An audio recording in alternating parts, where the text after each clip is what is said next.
I'm Hannah Wallace and welcome to FinextraTV at Cybos.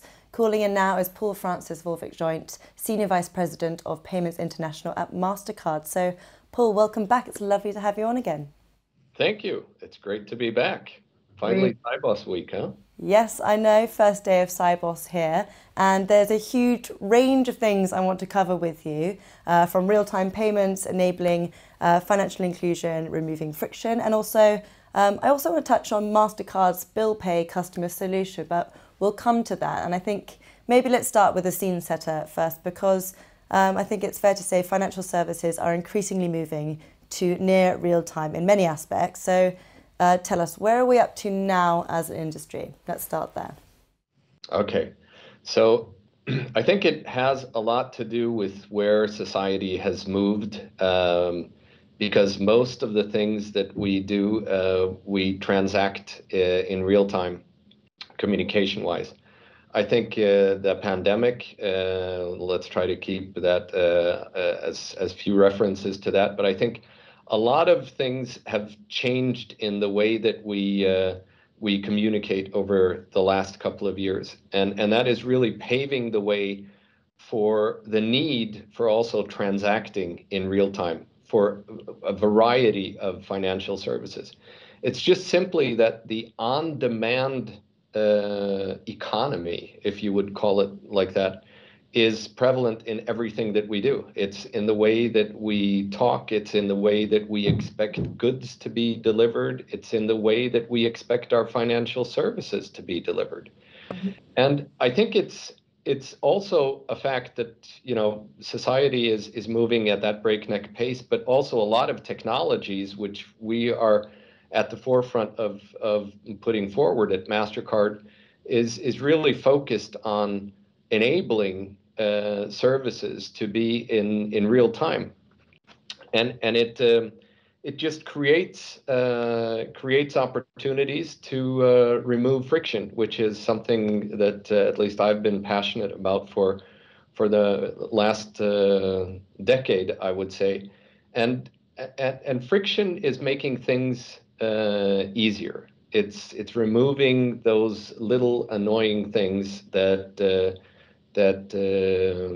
make small hiccups in your everyday life. So I think the financial services industry is becoming, you know, we have standards that are open, we have standards that are prevalent across many parts of the world, creating opportunities for not only regionally or domestically, but cross-border services that are expected to be in the same way as we consume everything else, on demand and in real time. Mm-hmm, mm-hmm. You always do a really good job at mirroring what's happening in society with what's happening in the industry and vice versa. So tell us, what's got us up to this point then? What have been the primary drivers for this change? And also, could you touch on the role technology and cloud-based solutions have played so far? I think the primary drivers is always to create new and better customer experiences. At least in the financial services industry, that's been a theme for the last couple of years. And in creating new and better customer experiences in how you transact, how you communicate also, because communication is a large part of financial services, is something that has been enabled by a wide variety of technologies. And technologies are not only in the mobile space, but you're also seeing that it's moving into wearables, it's moving into that a lot of the devices that we are utilizing are becoming smarter. There's smart homes, there's cars that can interact in totally different ways. And these devices and the way that we interact with them put new demands on the simplicity and how you actually present something in the financial services industry.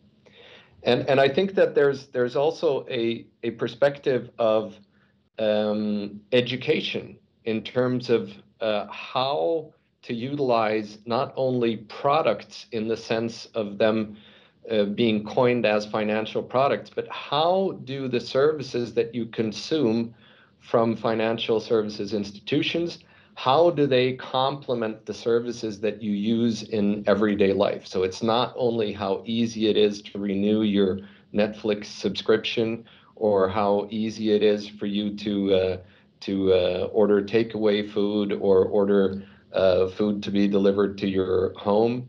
It's all about making all of those everyday tasks, but also the larger tasks that are important for your whole financial footprint in how you interact with banks and others, and that's sort of what's driving this. And when you look at the technology that is prevalent in society today, I think there is so much which is happening on combining services, and I think at Mastercard also we work a lot to try to focus on the effects of ecosystems where instant payments plays a central role.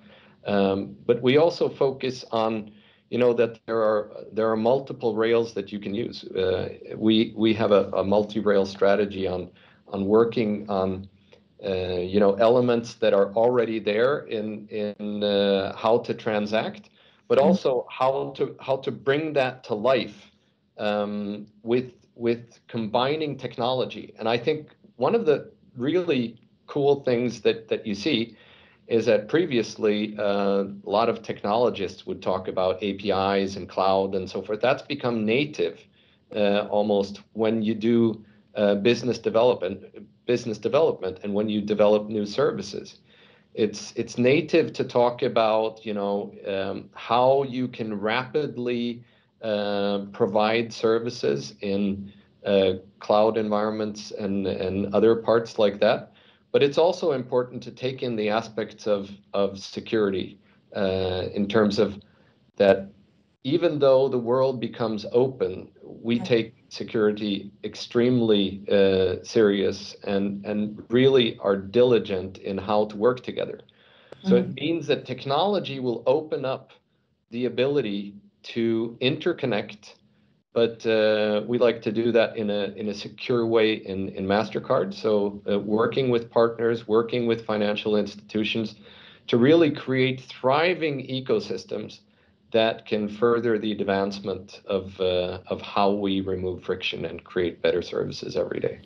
Well, Paul, thank you very much for bringing us up to date, and it's great to hear about the work you're doing at Mastercard too. And I expect a lot from that space. And you've touched on a lot of the opportunities in your response so far, but I want to talk about some of maybe the challenges as well, because with over 50 real-time payment systems live across the globe today, there's going to be ample choice, but that comes with some complexity as well, doesn't it? So what do you think are some of the issues financial institutions are currently facing when connecting to real-time schemes then? What are we seeing there?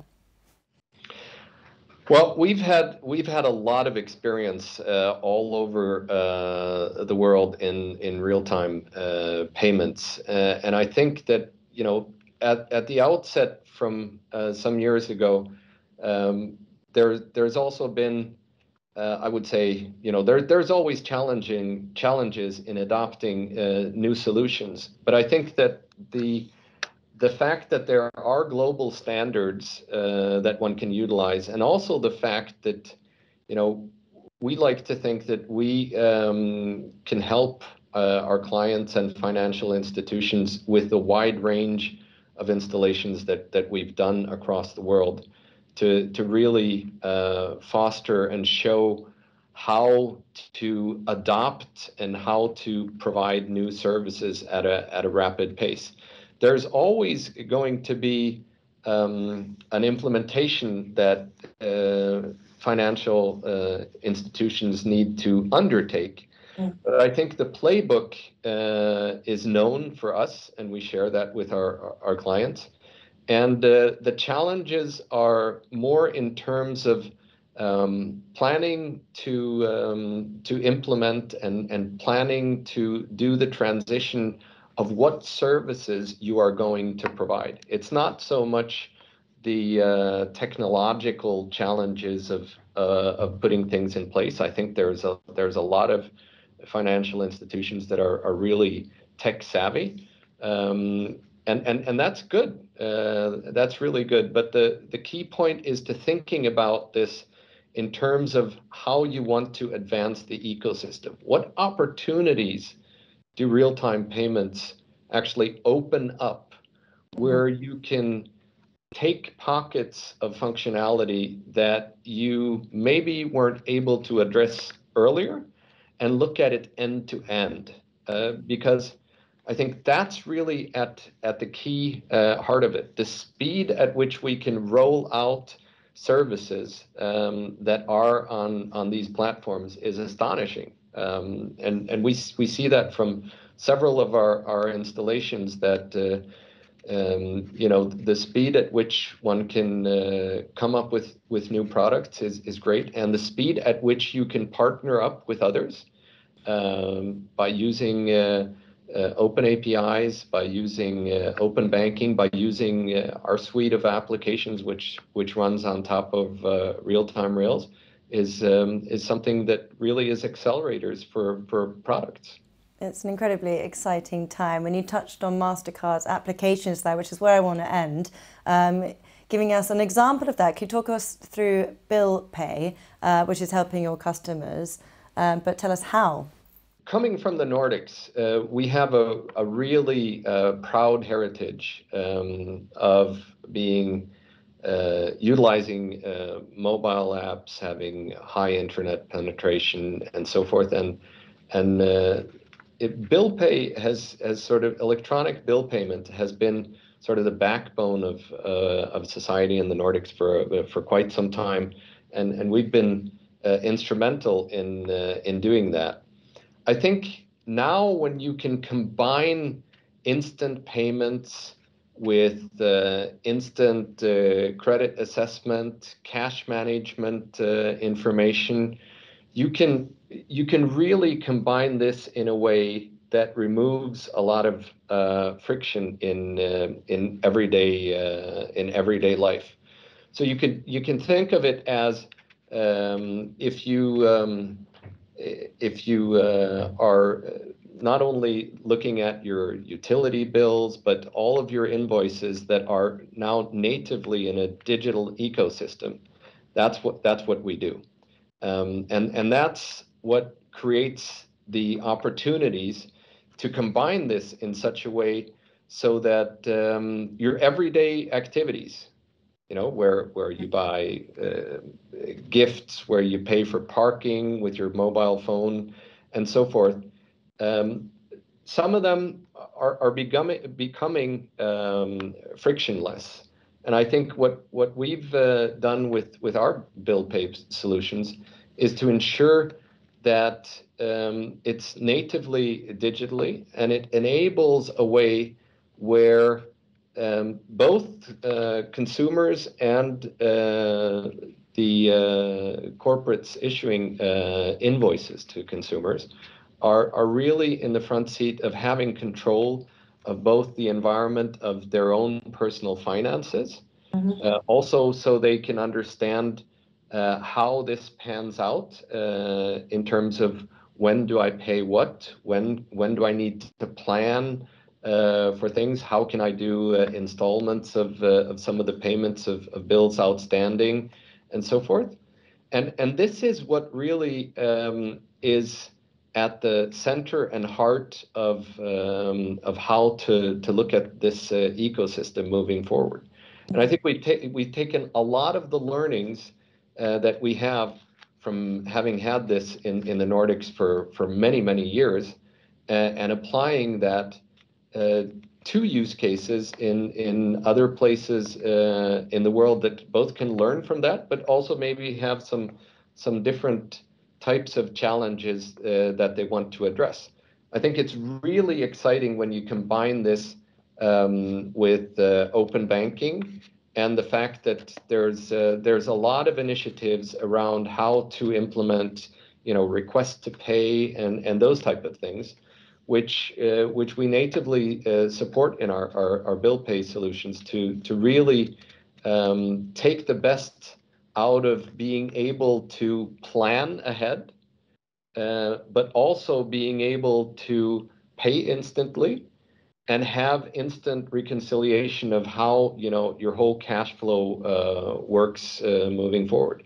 And I think that's at the centerpiece of how it nicely comes together. I remember when we talked together 5 years ago, and you asked me about some predictions. And I do remember that I said that, well, first we need to implement a lot of instant payment rails, and they will, be the building block for where we can deploy applications that will remove friction and make things simpler. Now, I think you can see from the thriving landscape of fintechs, which we partner with all the time, and also financial institutions, it's the combination of these efforts that we put together. So when putting together our offerings, I think that has been at the forefront of how to take this forward. Well, Paul, you beat me to it. I was going to bring up your predictions from past years, and I think it's fair to say you were right on the money. But look, thank you very much for calling in today and sharing your insights, and looking forward to taking what we've discussed today further into the event. But for now, let's leave it there. Thank you. Thank you, and see you next year in person at Sibos.